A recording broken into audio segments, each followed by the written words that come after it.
Tradition. Every society has its own special traditions, and ACRO is no different. One of the special traditions that we have at ACRO is that the scientific program chairs usually have a special session, a plenary session devoted to what we think might be some of the most important information. And this year's that Jason and I have put together is about GU oncology. I'm fortunate to sit and have known many of the members here on the podium who are friends, colleagues, and mentors.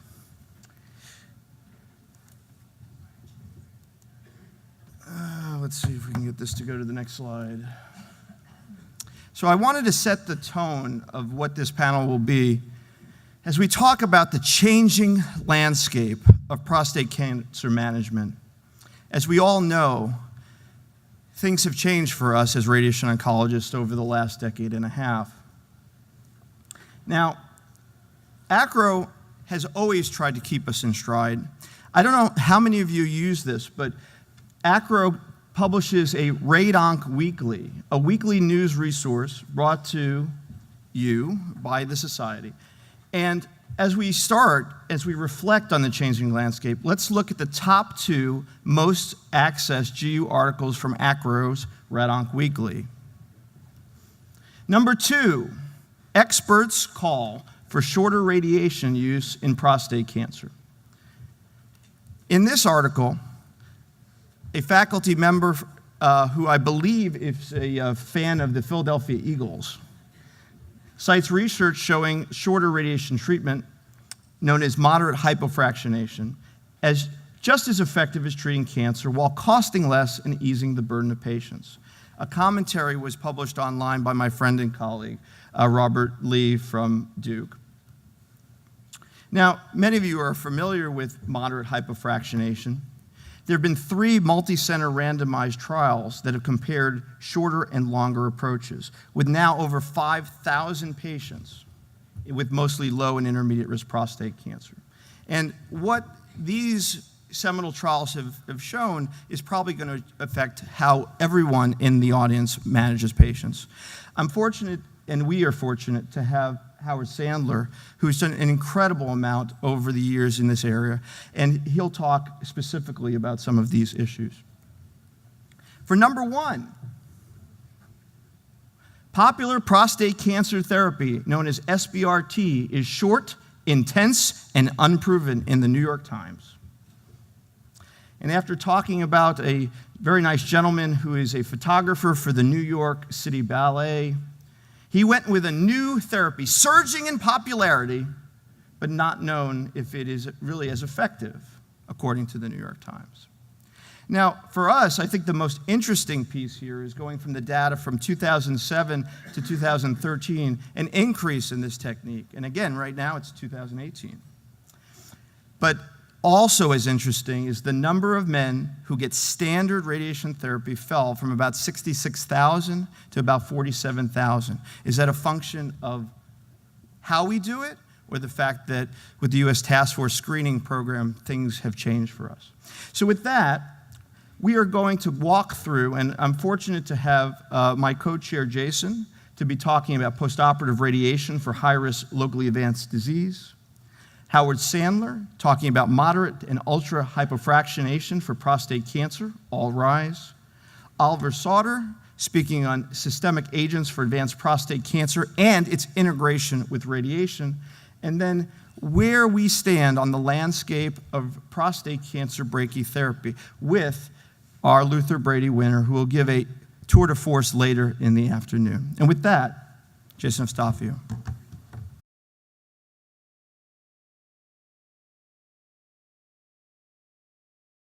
Thanks a lot, Steve. Certainly, this is an all-star panel for GU, like it has been, I think, in all of the plenary sessions. So I think we're looking forward to a lot of great talks here. I'm going to start off with, if you can bring up my slides, please. For many of us, post-operative radiation for prostate cancer probably reflects a solid 50%, if not greater, than our practice. And I think we've seen that change over recent years. A lot of GU practices, I think it represents up to 80% or so of the prostate cancer patients that are being treated.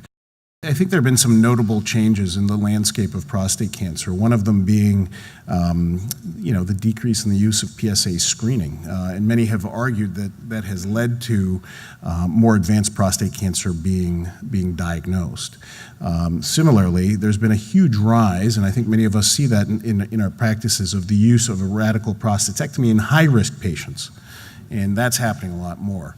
And what does that all translate into? That translates into more post-operative radiation indications, and I think that's what's led to the rise within our practices. Okay, so those were my disclosures. Again, the seismic shift in prostate cancer management that we've seen, and I've discussed these phenomena, the decrease in PSA screening. There's been a rise in active surveillance for low-risk disease, increased surgery for high-risk disease, and basically more post-operative radiation indications. So here we go. This data comes from the NCDB, showing a rise in surgery in high-risk disease that's happened within this century, certainly. And we're going to focus on the data. And the great thing about our field is that we are armed with data. We have run the trials, uniquely so. I think if you think of other fields, cardiology certainly has run a lot of studies. But we should be very proud within prostate and GU radiation oncology in general, in the number of phase 3 studies that have been run to answer important questions. So we're going to focus on the adjuvant and salvage trials. This summarizes the trials from the 3 adjuvant radiation studies that we all know, SWOG, EORTC, and a German study, ACRO. They all had similar, as you can see, hazard ratios, benefit in avoiding PSA relapse. And there are the curves of all 3 studies. One of them, the SWOG trial, also showed a overall survival advantage and distant metastasis-free survival advantage. They all met their primary endpoint, actually. And yet, and they were all published, I think, as you can see here, between 2005 to 2009. Yet, despite those randomized trials and despite consensus statements that talk about considering adjuvant radiation in patients with adverse pathologic features, the use of adjuvant radiation remains very low nationally. And this is currently estimated to be significantly under 10%, probably in the 5 to 7% range. Patients that have adverse pathologic features, involved margins, or T3 disease receiving adjuvant radiation when their PSA is undetectable. And here's another study from the NCDB that has shown that decline. This is because we're dealing with tens to even hundreds of thousands of patients over those years. It went from 9% in 2005 down to 7% in 2011, which was wildly statistically significant decline. And those are the years when all those randomized trials were being published in big journals, meeting their primary endpoint. So why is that happening? It's a really important question to ask. There's a belief that there's an overtreatment. If we were to treat all patients with adjuvant radiation, we would be overtreating a significant portion that may never have failed after surgery and may have been cured by surgery alone. That has been, and then maybe a fear of some of the side effects that might come along with more adjuvant therapy. So that's probably what's behind that. We're also not always being referred these patients from our referring urologists. So the U.S. is really in a state of using using salvage radiation once the PSA indeed has recurred.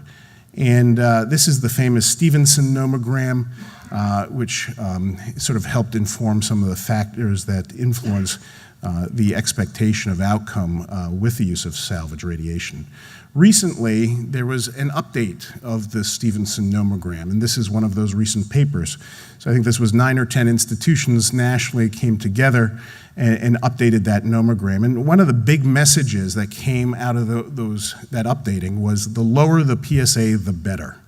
And here you can even see PSAs of 0.2 or 0.3, patients seem to do better if they're treated really with early salvage radiation at that time than if the PSAs were higher.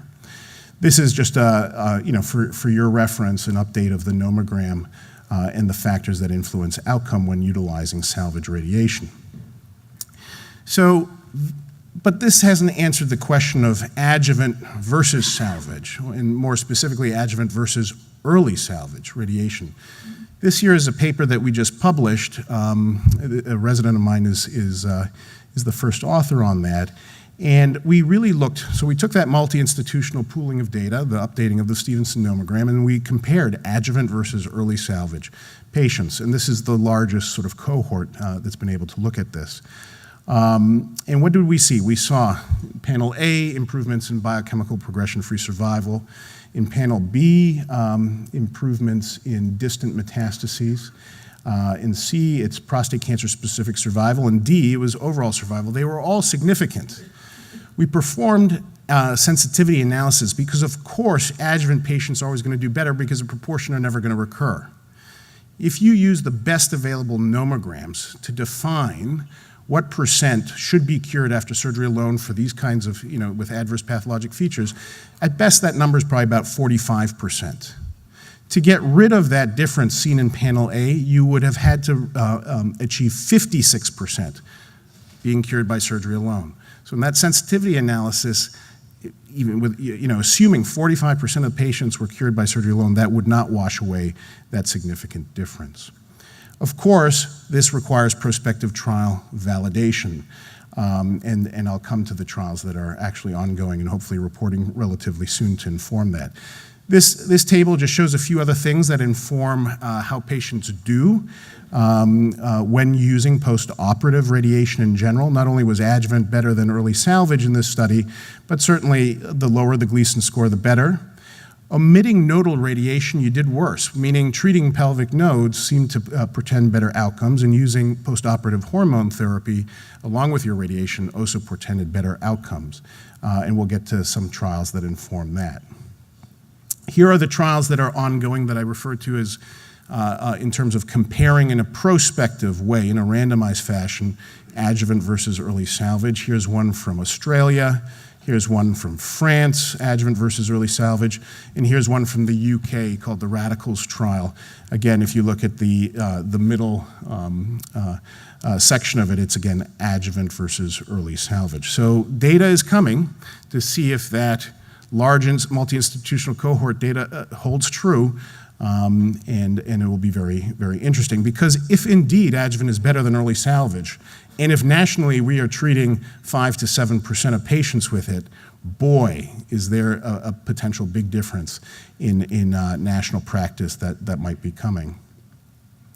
So I also mentioned that in that study, hormone therapy looked better when you're using it with salvage radiation rather than not using hormone therapy. And this is a big trial by Bill Shipley, RTOG 9601, that compared salvage radiation, again in the salvage setting, plus minus 2 years of bicalutamide. That's how it was being done in this trial back in the mid-1990s.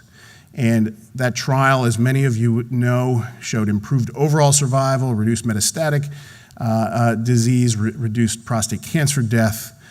It was basically significant in all endpoints. And at 12 years, there was a 5% improvement, 76 versus 71%, in overall survival. And so this has really influenced, I think, the use of hormone therapy in the salvage setting. The question is, does this data hold true if your PSA is really low? And in Dr. Shipley's 9601, if your PSA was less than 0.7, that's what I'm showing on that forest plot there, it seemed like the addition of hormone therapy didn't significantly lead to improved outcomes. Again, this is sort of subgroup analyses that are being done, but I think one of the questions that we're grappling with as GU radiation oncologists is, should all patients receiving salvage radiation get some hormone therapy, or should only some of them, and which of those should it be, and should the level of the PSA at the time that you're treating them influence that decision?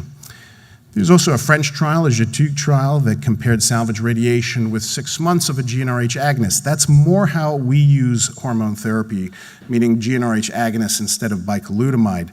an anti-androgen. And often we're using 6-month kind of courses as opposed to 2-year courses, though there is a range in practice.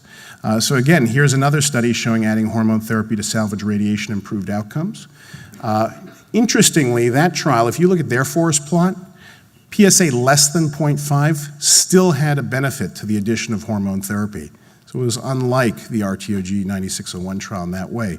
So I don't think the answer is there yet as to, if a patient is an early salvage setting and their PSA is 0.3, would they benefit from the addition of hormone therapy or not? I don't think we have a firm answer on that. This is another important trial that's closed and hopefully will report soon, run through the RTOG NRG Oncology, looking again at salvage radiation with or without short course hormone therapy. And it's a three-arm randomized trial. And the third one, it's looking at the value of salvage adding nodal irradiation to prostatic fossa radiation along with hormone therapy. So it will answer some important questions as well. Couple of things just to, as we wrap up the talk. Where is this all going? I think we need better tools for patient and treatment risk stratification and selection. One of them are genomic tests. Here's a genomic classifier. This is the Decipher study, or the Decipher test, which actually outperformed all usual clinical variables in terms of risk stratifying patients and their risk of developing metastatic disease in the salvage setting. Here you can see the study is able to sort of risk stratify into a low, intermediate, and high risk group. So how would you use this? If you got a genomic classifier that's low risk, well, maybe it's okay to watch and employ early salvage as opposed to adjuvant radiation. I'm saying maybe. If they're low risk, maybe you don't need to add hormone therapy along with your salvage radiation. And the vice versa if they came up high risk. Maybe you're more inclined to utilize adjuvant radiation instead of salvage, and maybe you're more likely to treat pelvic nodes and add hormone therapy, become more aggressive in your treatment. All of what I've just said needs prospective validation in studies, but this is how genomic tests may be used. The other big advance is in molecular imaging and the role in particular of PET imaging. There's a number of known PET tracers listed here. In general, they're showing improved detection and localization of post-treatment biochemical failure and lymph node recurrences. These are generally much better than our standard imaging of a CT and a bone scan. Bone scans, their utilization in this sort of setting, in the post-op salvage setting, they'll show something under 5% of the time. So, can more sensitive imaging be useful? There have been a number of studies that have looked at how PET imaging may help and actually change the planning volumes designed by radiation oncologists in the salvage setting. So, for example, if you have a prostate bed recurrence, as is seen on the left, or a nodal recurrence on the right, you would probably be more inclined to incorporate those areas into your treatment volume. Maybe you would even boost those areas. Here's another example with the red blush being, let's say, your treatment field and bowing out to capture a lymph node. Here's another example of an area in the presacral region. There's a lot of debate, A, whether to treat lymph node basins, and number two, whether to treat the presacrals or not. But if you had imaging suggesting potential recurrence there, as in the right panel, maybe you'd be more inclined to adjust your treatment fields to account for that. Here's another example of a PET CT registration and designing your CTV, which has been altered from the yellow line to the red line, bowing out to capture that area that you saw in PET imaging.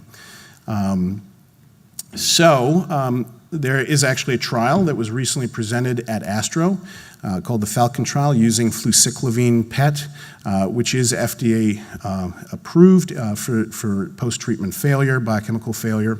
And this study, basically what it did is it had the treating physicians had to have their intended management plan, then patients got a fluciclovine PET scan, and then they looked at how that management plan was revised with the addition of the information from PET imaging. And some take-homes from that is at the subject level, at the patient level, over 50% of the time something was found when utilizing this PET imaging. And over 60% of the time, there was a change in management based on that imaging. And then they broke up those types of changes in management into major or other. Major would be you were going to do local therapy, now you choose just to do systemic, potentially non-curative therapy. That would be a major change. Other changes would be changing your radiation fields. So a couple of case examples that came from that study. This is a 72-year-old patient who had a prostatectomy and has biochemical recurrence with a PSA of 0.6. The intended management was salvage prostate bed radiation. And basically, the PET imaging showed something within the prostate bed, as you can see on those images. So the plan was adjusted to allow for a boost to that area. Another example, this is a patient it says pathologic, it shouldn't say that, it's clinical. The patient had prostate radiation and failed 5 years later, and current PSA 6.9. Plan was to get salvage brachytherapy, but PET imaging showed these nodes. And so the plan was revised, and stereotactic treatment of these pelvic nodes and hormone therapy was employed instead of salvage brachytherapy. And lastly, what about node positive patients? There is some retrospective data suggesting addition of radiation to hormone therapy is beneficial in this setting, and this is an area that's also being explored by NRG Oncology, becoming more intense in this area with systemic therapy and also more intense potentially with radiation. So in closing, when surgery has probably failed to cure the patient, the best prospective data supports the use of postoperative radiation. The optimal timing, so adjuvant versus early salvage, awaits ongoing randomized trials. But if you're using salvage radiation, the lower the PSA, the better. There's justification for the use of hormone therapy along with salvage radiation. Maybe not for all patients, but certainly the data is very strong from 2 randomized trials. And biomarkers and advanced molecular imaging may help with patient and treatment selection. So the onus is really on us and our team to discuss postoperative radiation with a patient, address the optimal timing when it is being used, and provide justification when it's not. So I thank you for your attention.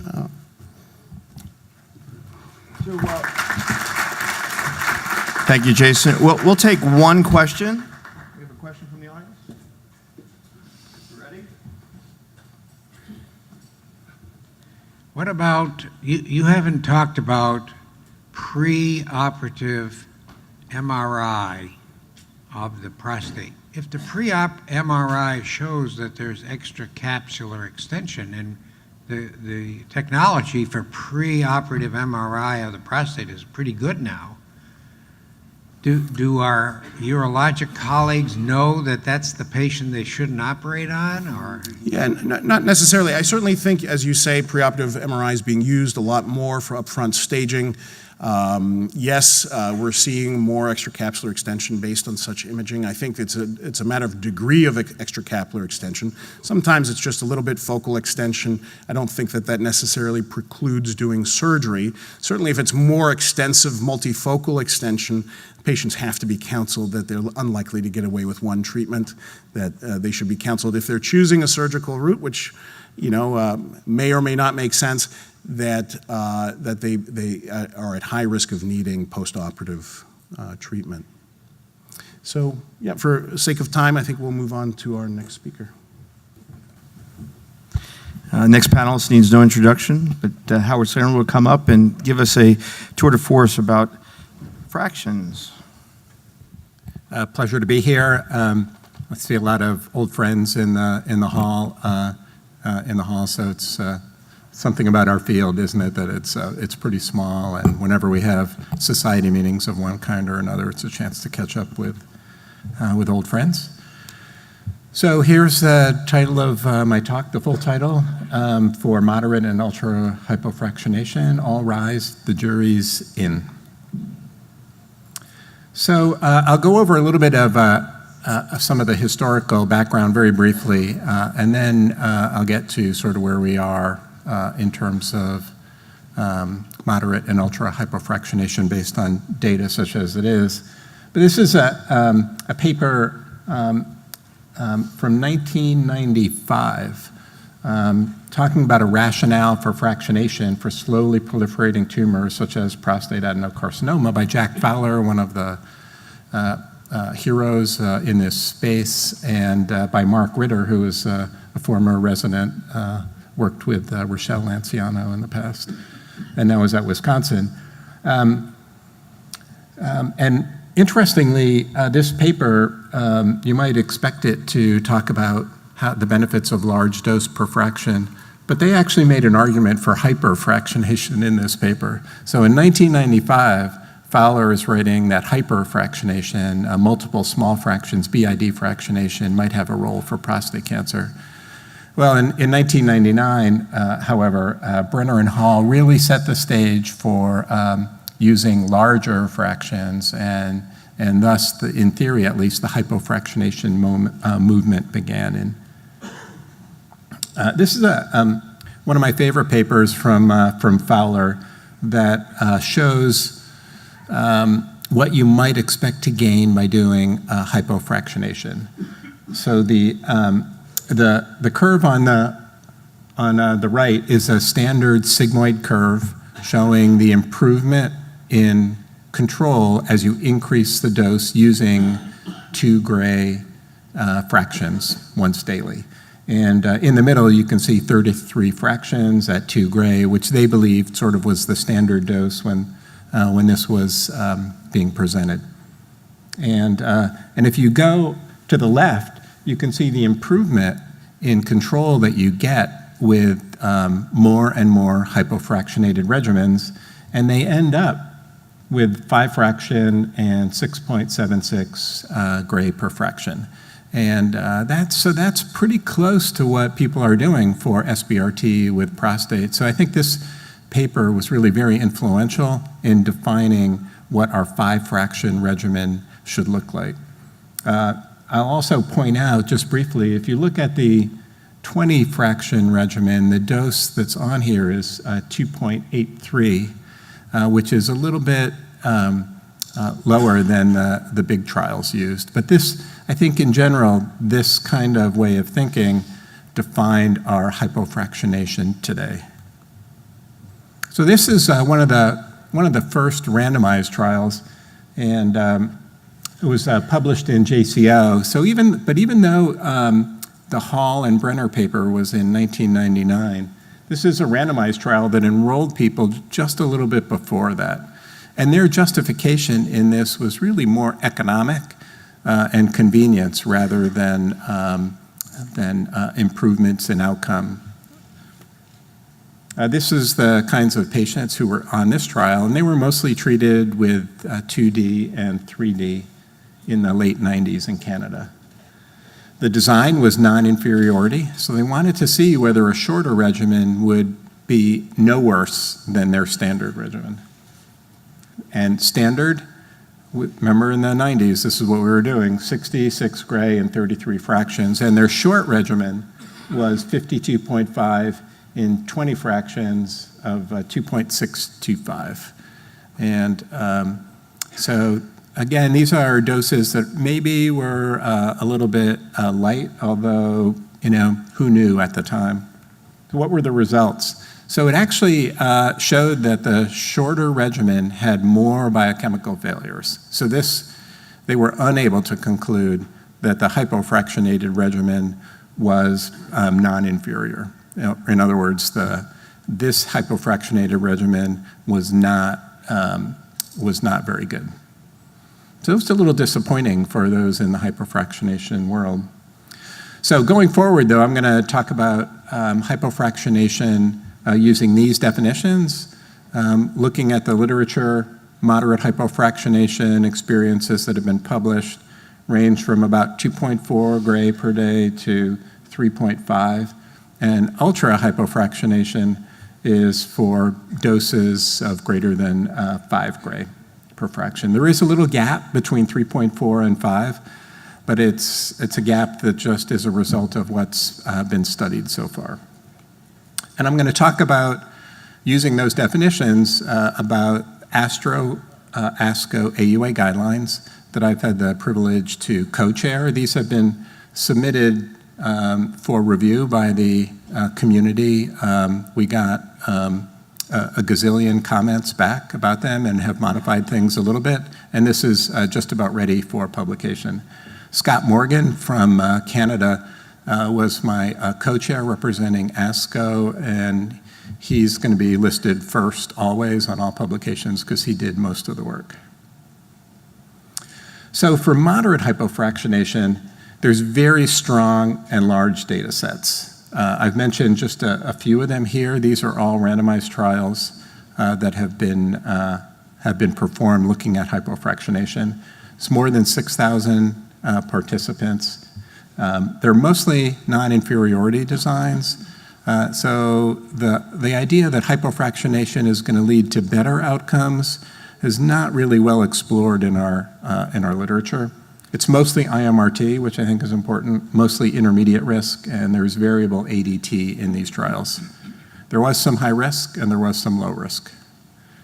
So here's just selected data without overwhelming you. The CHIP trial, which was the largest, PROPHET, which is a Canadian trial, and RTOG 0415. And this just shows the regimens, and I calculated the EQD2 with an alpha beta of 1.5, and I put those numbers in red. So the CHIP trial had 3 arms. 74 gray and 37 fractions was their standard. All the patients got short-term ADT. And then they had 2 randomized, two experimental arms, 19 fractions of 3 gray and 20 fractions of 3 gray. The PROPHET trial was, in many ways, the cleanest trial, no ADT, 2 arms.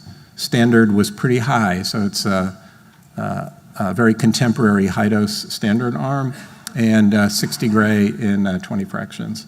And the RTOG trial was for all low-risk patients, and the dose in 2004 for low risk was felt to be 73.8 gray, but it's a real dose. That's a minimum PTV dose, so the Dmax is quite a bit higher. And the experimental arm is 70 gray and 28 fractions, which has the highest EQD2 of all of the hypofractionation regimens in these 3 main trials. And generally, there was I'm not going to show toxicity data, but generally all 3 of these were extremely well tolerated. The RTOG study was, remember the comparator arm was 73.8, which is pretty low.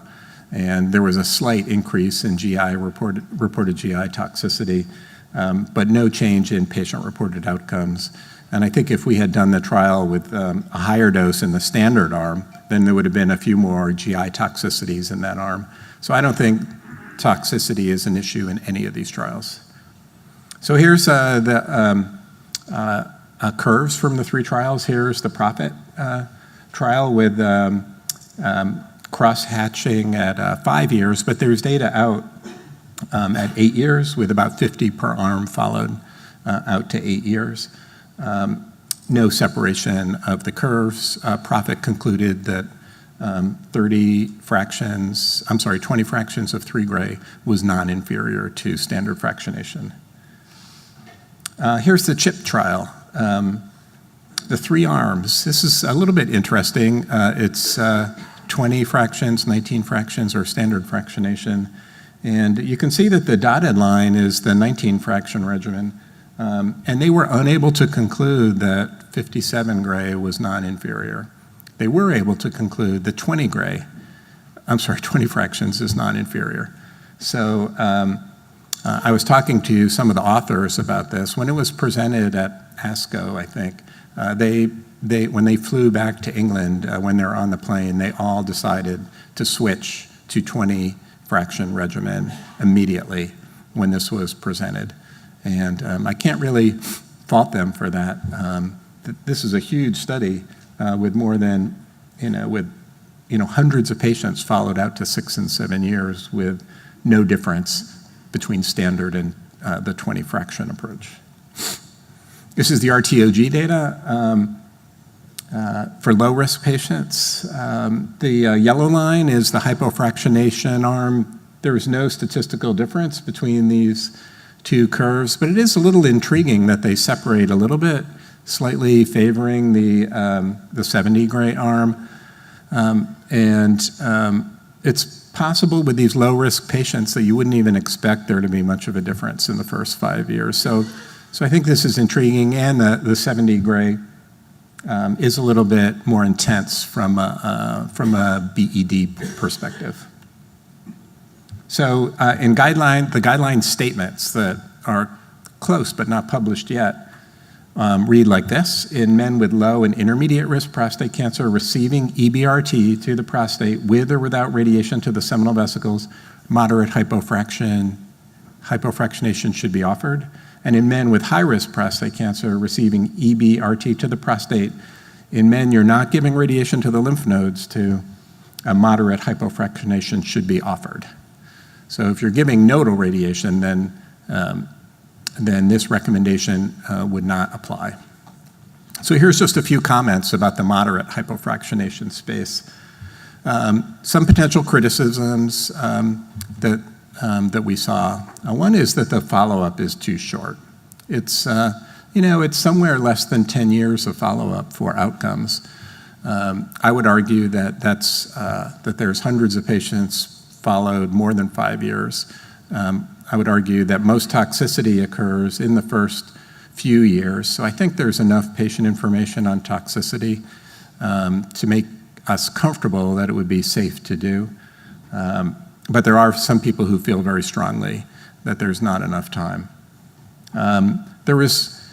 We tried to answer questions about should moderate hypofractionation be restricted to certain age groups, certain patients with comorbidities or urinary function, but it was really hard to do that. The CHIP trial, for example, included men who were post-TURP, and they couldn't really find any adverse impact of comorbidities.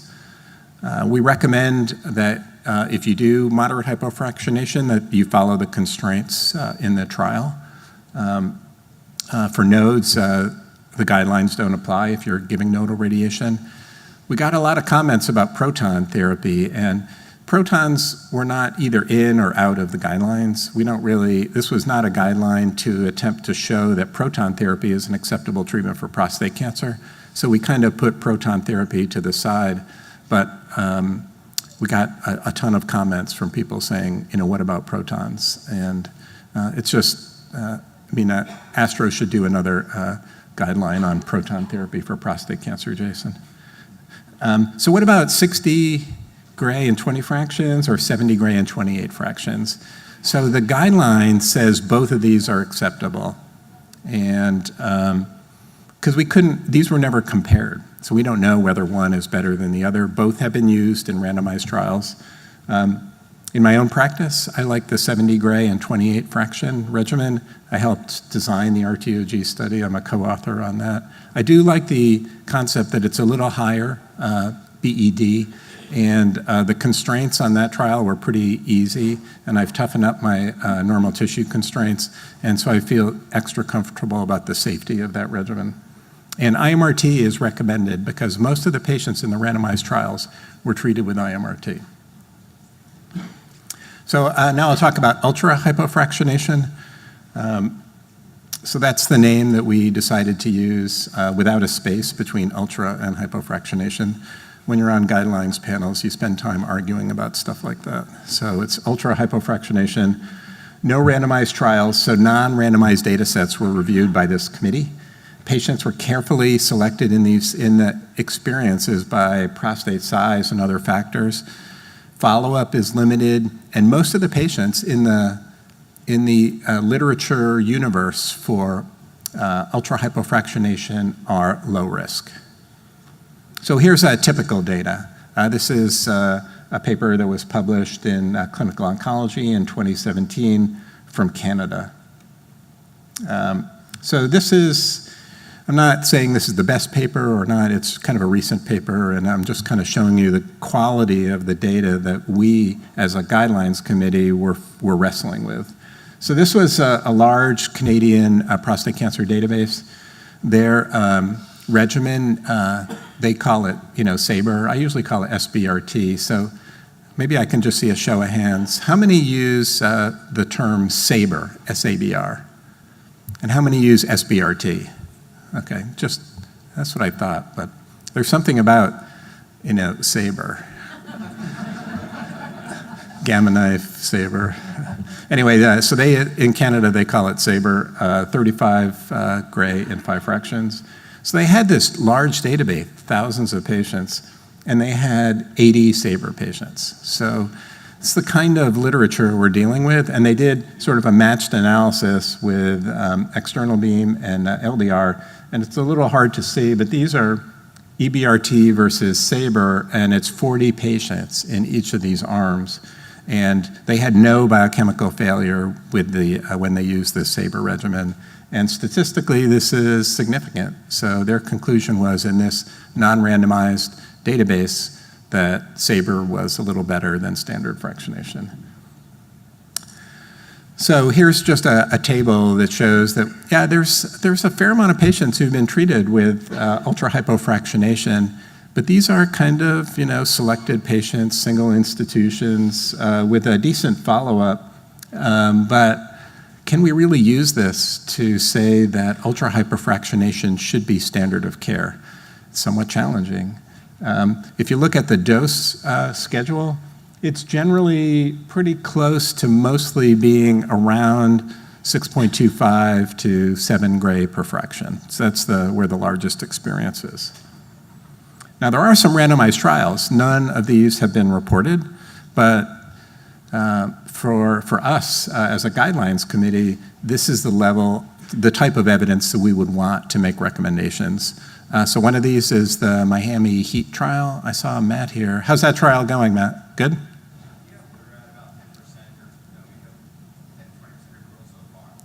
Okay, thank you. Keep it up.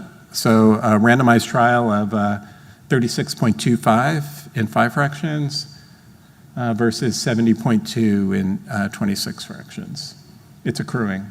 The next row is a Swedish trial looking at a 7 fraction approach versus standard. Accrual's complete. We saw some toxicity data from that at ACRO last year. The G005 trial is an NRG trial that just opened, and I think it's got its first patient on. That's 70 gray in 28 fractions versus 36.25 in 5 fractions. And finally, the PACE trial is a UK trial, I believe mostly, although I think they accrued in other countries as well. And it's also looking at 36.25 as the as the ultra hypofractionation arm versus standard, or I think it's 60 gray in, I think that's a typo, 60 gray in 20 fractions. So here's the guideline statements for ultra hypofractionation, or SBRT. Low risk prostate cancer patients receiving EBRT, for them, ultra hypofractionation may be offered as an alternative to conventional fractionation. For intermediate risk prostate cancer, which we got more comments about this than any other part of this guideline, we finally agreed on this wording, that for intermediate risk patients, ultra hypofractionation may be offered as an alternative to conventional. The task force strongly encourages these patients to be treated as part of a clinical trial or multi-institutional registry. At first, we were a little more negative, but there was a tremendous amount of commentary about this. And then for high-risk prostate cancer patients, there's currently insufficient comparative evidence to suggest offering SBRT outside of a clinical trial. So we're kind of soft on intermediate, hard on low risk, and very, very much against SBRT for high risk. So comments. And we got a lot of questions about the dose, and generally the dose that we're recommending in these guidelines is that dose, the standard kind of 5 fraction dose. There's a number of people who use 8 gray times 5, but there's just not enough data in that.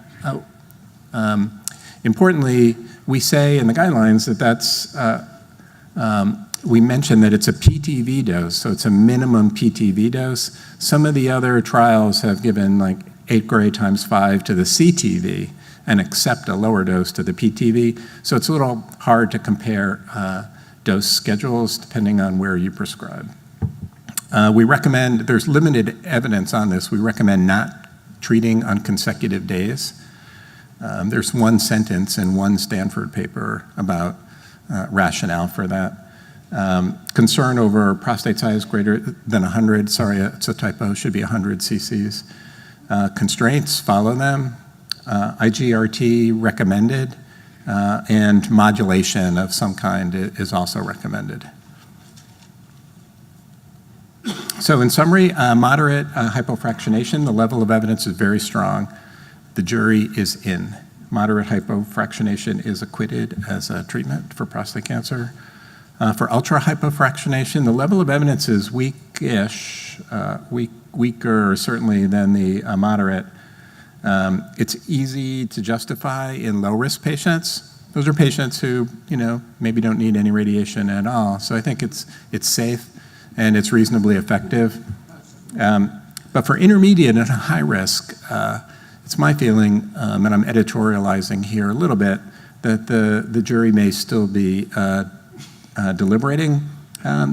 We shouldn't just assume that if it works in low risk, it works in intermediate risk patients who may have a higher risk of extracapsular disease or seminal vesicle invasion.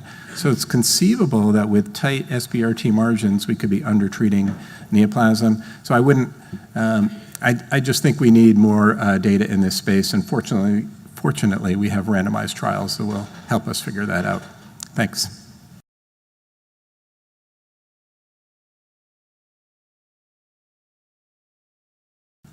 Thank you, Steve. Pleasure to be able to be here.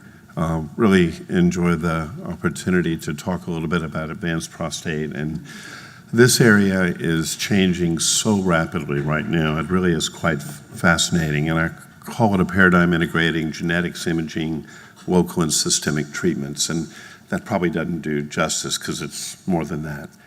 When we look at this sort of multimodality space, it used to be it was sort of radiation and medical oncology and surgery, and we had a limited number of tools in hormonal therapy and radiation and surgery. And today we actually have so much more to be able to integrate into the practice of prostate cancer management.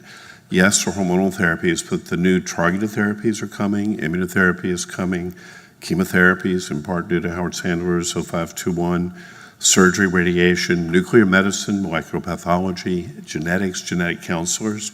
It's all of a sudden kind of a big new field and one that's quite fascinating. I'm actually going to start off with something that may not seem particularly relevant to this crowd, but it is, because it's about germline genetics. And one of the things we know is that radiation can interact with DNA repair mutations in a very profound way. And in fact, as it sensitizes to radiation. And if we look at men with advanced prostate cancer, and now we're just going to look at germline, so the inherited DNA that men are born with, it turns out that about 12% of men who have advanced prostate cancer actually have DNA repair mutations in their germline. BRCA2 being the most common, 5.8%, and then CHEK2, ATM, BRCA1, and a smattering of others.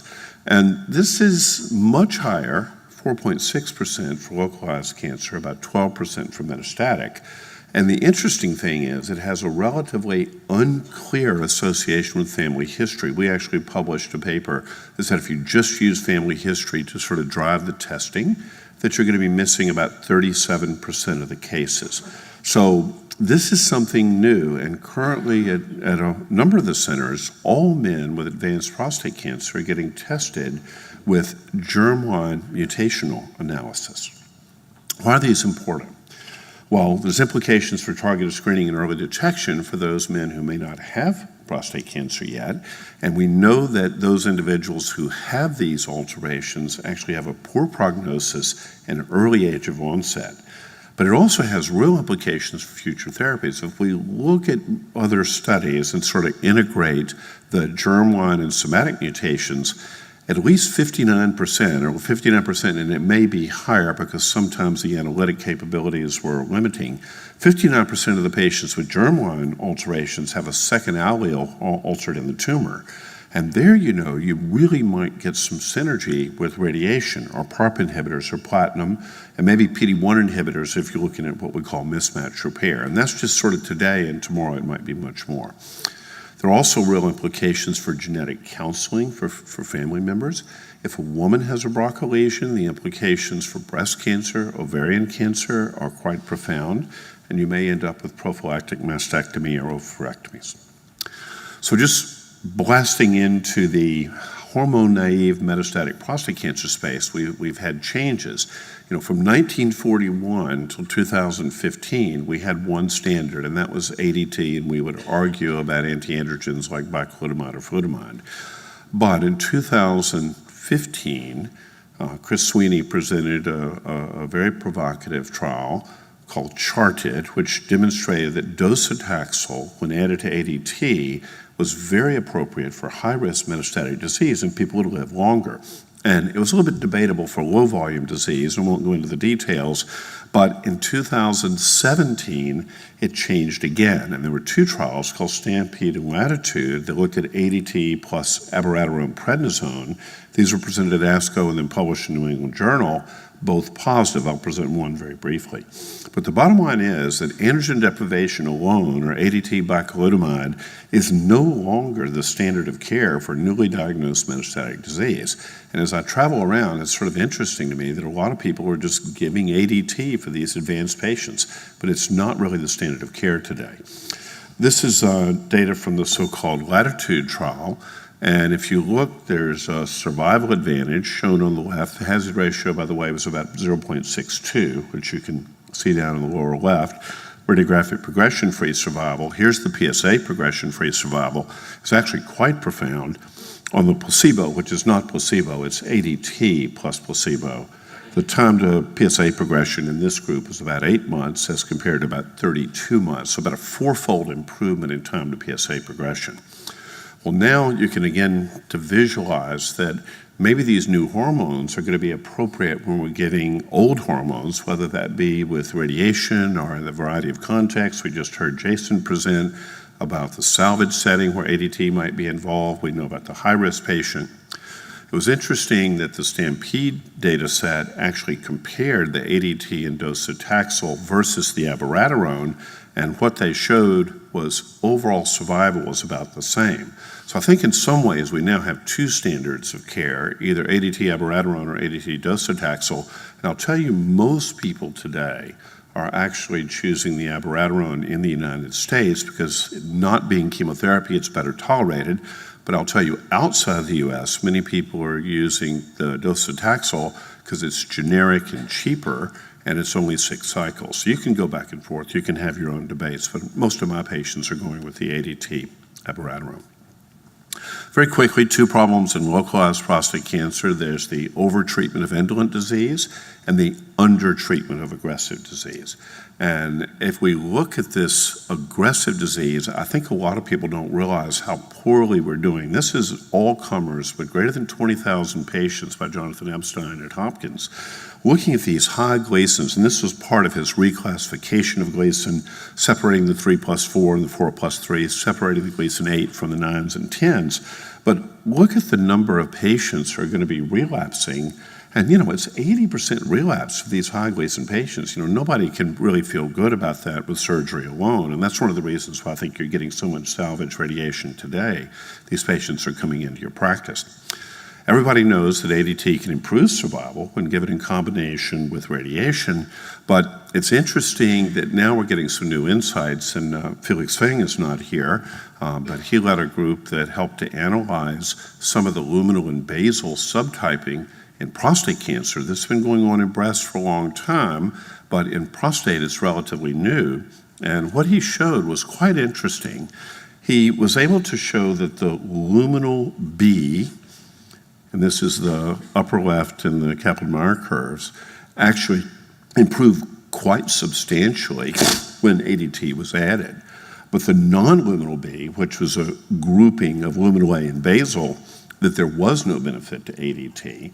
And then looking at the 10-year metastatic rate, you can again see that the luminal B benefited from ADT, whereas the non-luminal B did not. So now all of a sudden we're starting to say, well, wait a minute, what should we do here? Should we be using no ADT, or maybe they need intensification? And this, of course, needs to be looked at prospectively, but it's important work. Jason had touched a little bit on imaging, and I will as well. So many of our local therapy failures are really due to poor staging. If you quantitate the CAT scan and the bone scan, or the MRI for that matter, it's a 1 cc tumor, and that picks up about 1 billion cells. But a centimeter of normal prostate, that yields about 0.1 nanograms of PSA in the serum. That's your PSA density, approximately.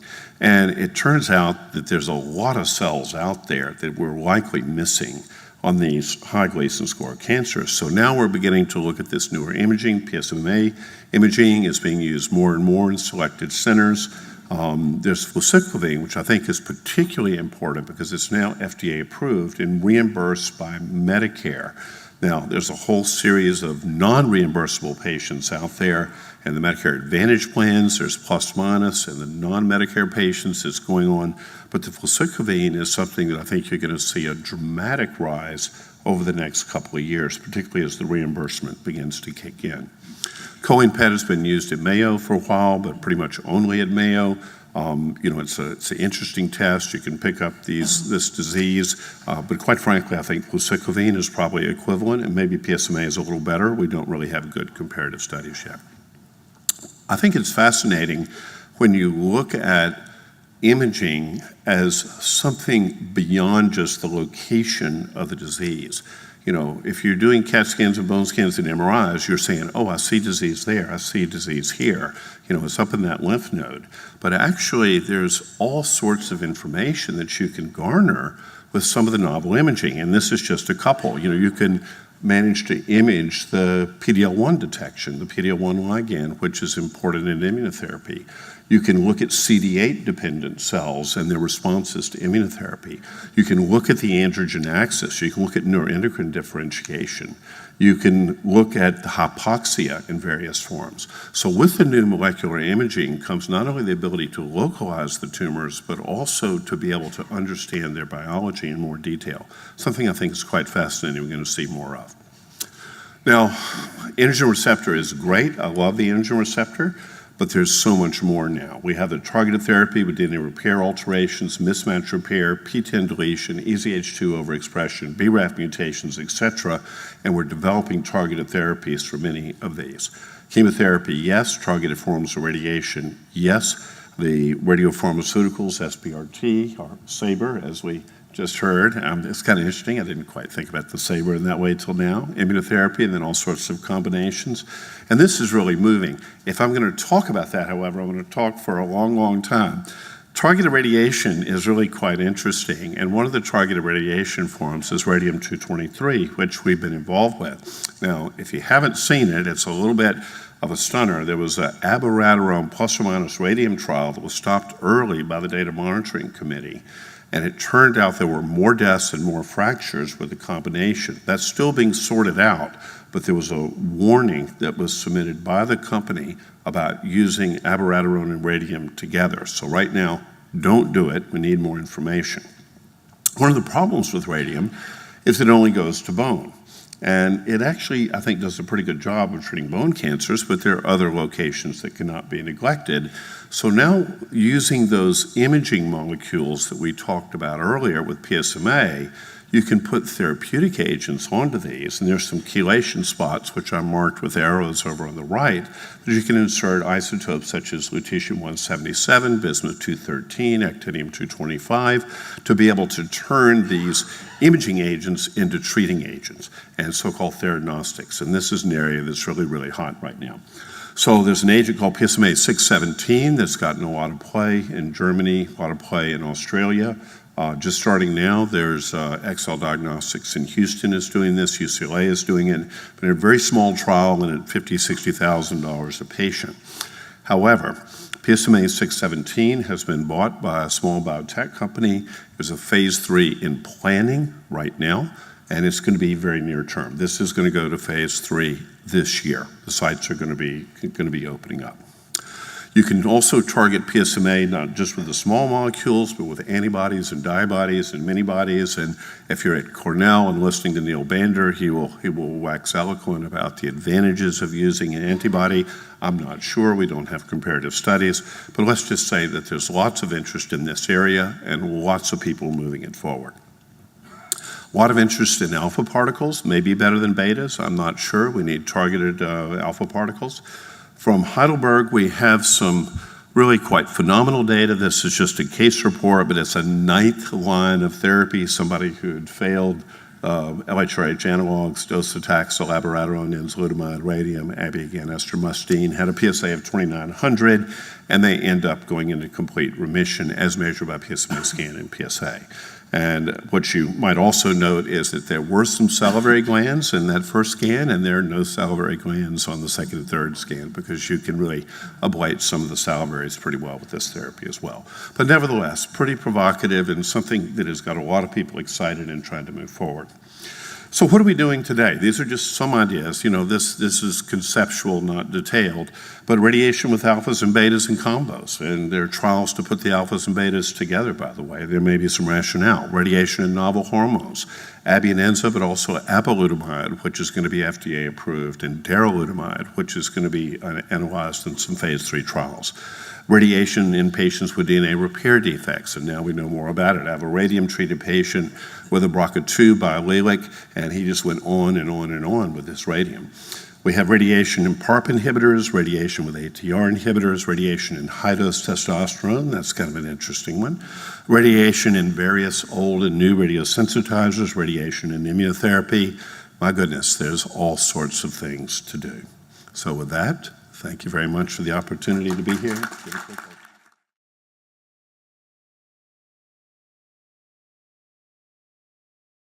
Thank you very much for giving me this opportunity and privilege. May I have my slides, please? The landscape has changed in brachytherapy, and I'm going to make a slight difference today to my other talks, and is that with brachy, we talk about dose intensification. With external beam, we talk about dose escalation. We can probably go to 84 or 86 gray with external beam, but it is unlikely that you can intensify the dose the way we can do with a boost with HDR or with boost with LDR, or with a monotherapy of a single dose of 19 gray or 21 gray. So the concept is really dose intensification with brachytherapy versus dose escalation. Now, this is a technique that is requiring skills. And if you are a fool, even though you have a great tool, you're still a fool. And it doesn't matter. So you have to be trained, is what I'm saying, because you can hurt patients if you don't know what to do with brachytherapy. And these are very standard things that we do with brachy.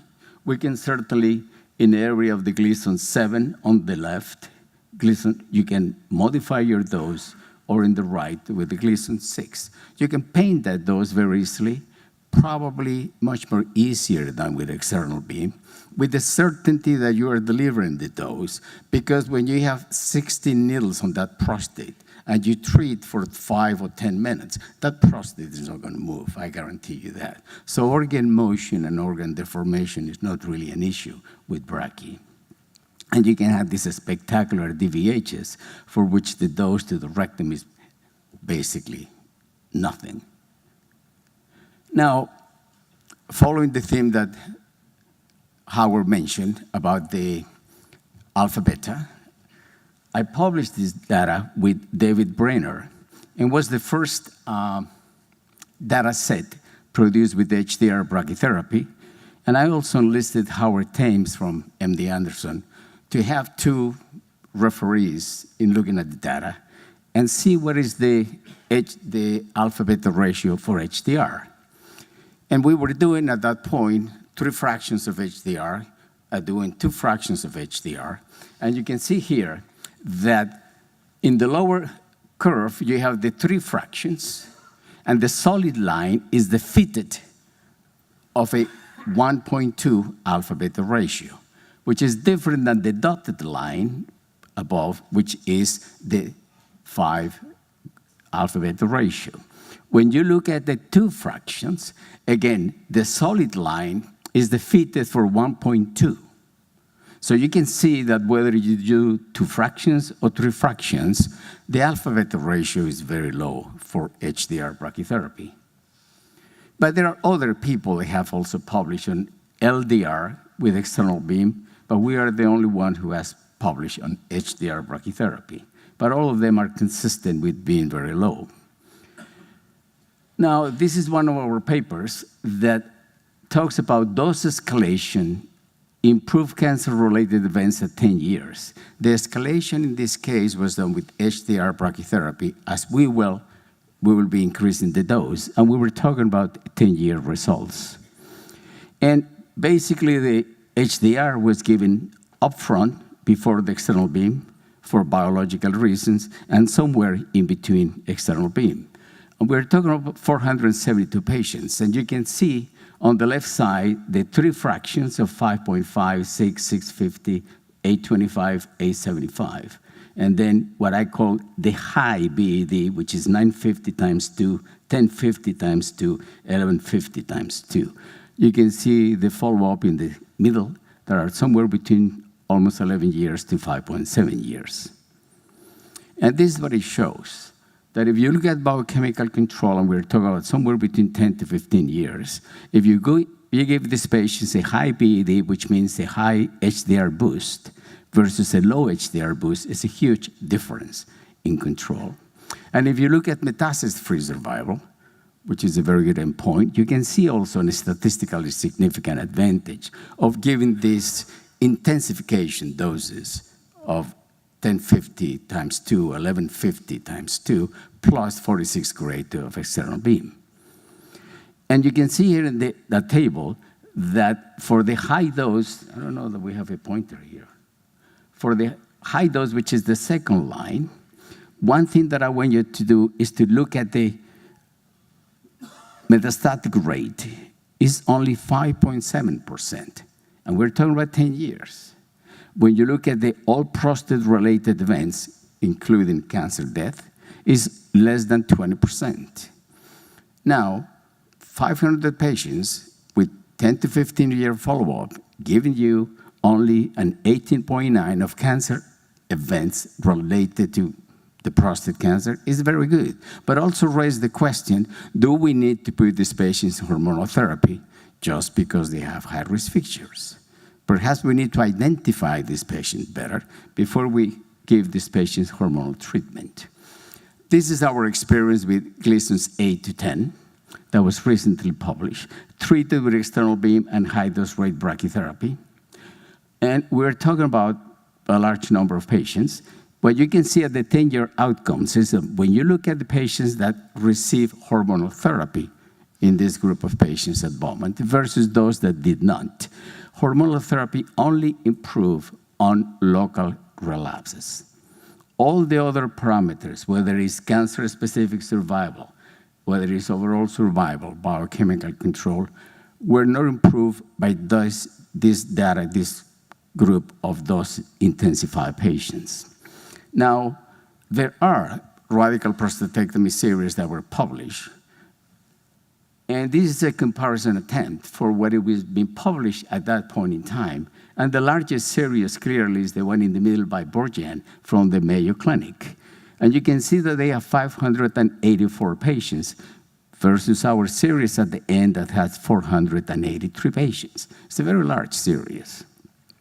And as you can see that if you look at any of the parameters, such as PSA failure, median follow-up, biochemical control, distal metastatic rate, there was not that much difference between a radical prostatectomy and an HDR boost.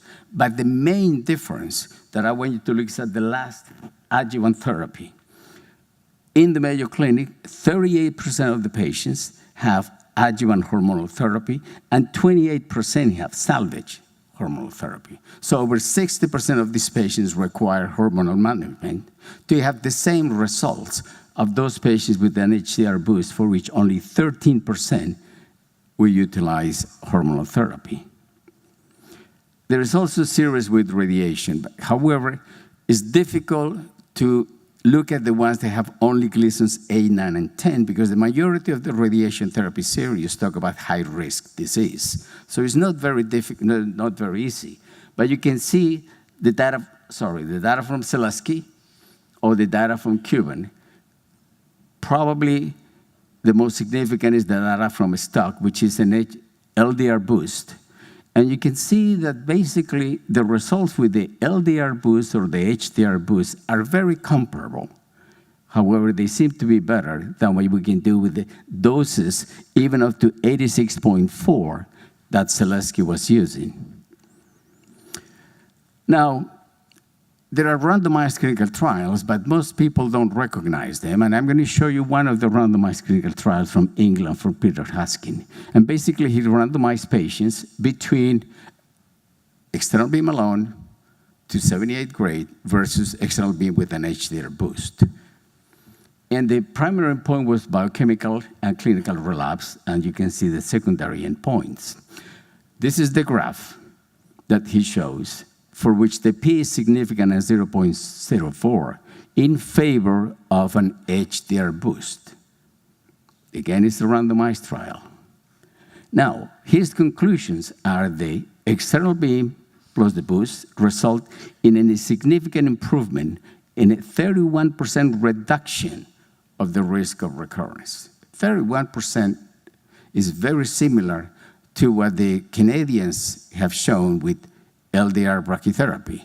The main difference between the LDR brachy is that they have toxicity at the rectal and urinary level, and the toxicity here was basically the same in the two arms. And here is an interesting study that is a population-based cohort study that was looking at patients with pattern 5 for which they were treated with either a brachytherapy boost or a radical prostatectomy. It's a very good paper, but very few of you are aware of this paper. And what that shows is that an HDR boost gives the same control, the prostate cancer metastatic disease, the curve on the left, no difference. However, there is a difference in overall mortality. And the difference in overall mortality, I didn't have time to show you, is because of the comorbidities that we see in the radiation group and the difference in age in the radiation group. So from the cancer-specific mortality, there is no difference. In overall survival, there is an improvement because they're treating better quality patients. Now, this is the famous ASCEND trial from Vancouver, which basically was using an LDR boost, and it was randomized to an external beam treatment. Now, graph A is basically the overall experience in biochemical control. The red is the brachytherapy boost with LDR. Graph B is the intermediate risk, and you can see a significant improvement in the intermediate risk. And C is high risk. You can also see a significant improvement. Graph D is overall survival, and there is no benefit on survival. Now, they also published that the toxicity was high, and perhaps the best of their papers on toxicity is this analysis on health-related quality of life. And you can see here that if you look at the left on urinary function is in favor of external beam. The next one is the rectal function, is probably superimposable. The one in sexual function is, again, favoring external beam. So in the LDR experience, the toxicity was significantly higher in the boost than it was with external beam, which is not the case of the randomized trial from England, from Peter Haskin, with high dose rate. So those intensification trials published an alpha beta of 1.2 in high doses of BEDs in excess of 268 improved cancer-related events. Our data for Gleason's 8, 9, and 10 are clearly comparable to the Mayo Clinic, who has the larger series, but our utilization of hormonal treatment was only 13 versus 68%. The randomized trial by Huskin demonstrated a 31 reduction in control with similar incidence of complications. And the SEER data with PARENTS 5 shows no difference between radical prostatectomy or HDR boost. Now, quickly to finish, the monotherapy basically began at Bowman with these doses of 4 fractions of 9.5. We moved to 2 fractions of 12 gray. That was a de-escalation, you can see, from 267 to 208. 2 fractions of 13.5, which is equivalent to 4 of 4, 9.5.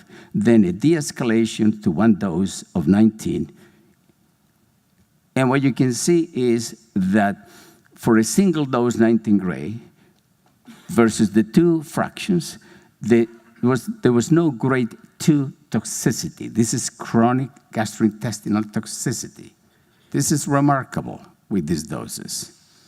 When you look at the GU toxicity, there was basically no grade 3 toxicity from these high doses, whether it's a 19 gray times 1 or 2 fractions of 13.5 or 12 gray. So with this difference in follow-up, the toxicity is very good in this high dose. Dan Krause just recently presented our data with 19 gray. And basically what you can see is the toxicity.